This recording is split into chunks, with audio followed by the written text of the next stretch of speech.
السلام علیکم ورحمۃ اللہ وبرکاتہ۔ میں ہوں آپ کا بھائی عبدالوہاب آنشینی۔ آج کے اس مقدماتی اور ابتدائی ویڈیو میں آپ کے ساتھ 3 چیزیں شیئر کرنی ہے۔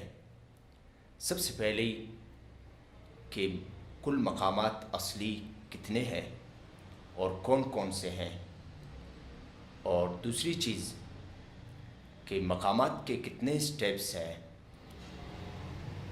اور تیسری چیز کہ مقامات سے پہلے کس چیز کا سیکھنا ضروری ہے۔ سب سے پہلی چیز کہ کل مقامات اصلی کتنے ہیں۔ کل مقامات اصلی 7 ہے، جس کو اہل فن حضرات نے اس مختصر سے جملے میں جمع کیے ہیں، جن کا مجموعہ ہے صنع بسحر، صاد سے صبا، نون سے نہاوند، عین سے عجم، با سے بیات، سین سے سیکا، حا سے حجاز، را سے رست۔ اس فن کو علم النغمات بھی کہتے ہیں، علم المقامات بھی کہتے ہیں، ترانیم قرآنی بھی کہتے ہیں، اور اس کو لہجات کا فن بھی کہا جاتا ہے۔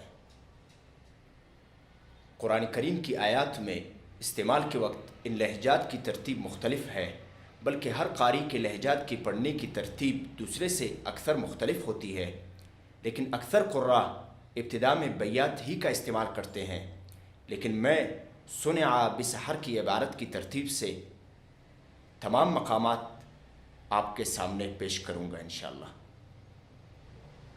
جاننا چاہیے کہ ہر لہجے میں قرات کے 3 درجات ہوتے ہیں، اور تینوں درجات کا تعلق قاری کے آواز کی کیفیت اور کوالٹی پر منحصر ہے کہ قرار کو کتنا نیچے اور وقار کے ساتھ، اور جواب کو کتنا درمیانہ اور اعتدال کے ساتھ، اور جواب کو کتنا اوپر اور کنٹرول کے ساتھ پڑھنے کی صلاحیت رکھتا ہے۔ قرار کیا ہے؟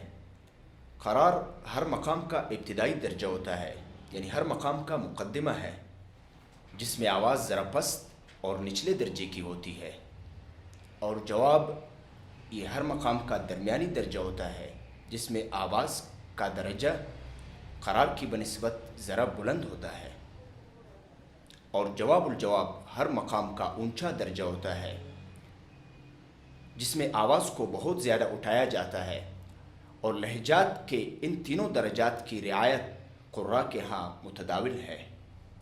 اور تیسری چیز، علم النغمات اور قرآن کریم کے لہجات کو سیکھنے سے پہلے جو چیز سب سے اہم اور ضروری ہے، وہ ہے قرآن مجید کو اچھی طرح تجوید سے پڑھنا، اور اس کے تلاوت کے دوران تجوید کے تمام قواعد کا مکمل خیال رکھنا۔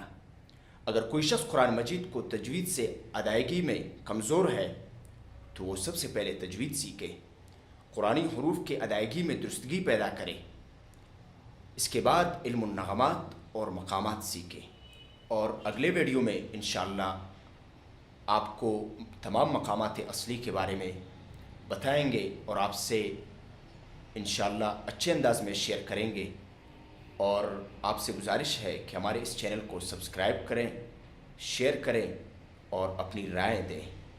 اللہ آپ کا، ہمارا، ہم سب کا حامی و ناصر ہو۔ والسلام علیکم ورحمۃ اللہ وبرکاتہ۔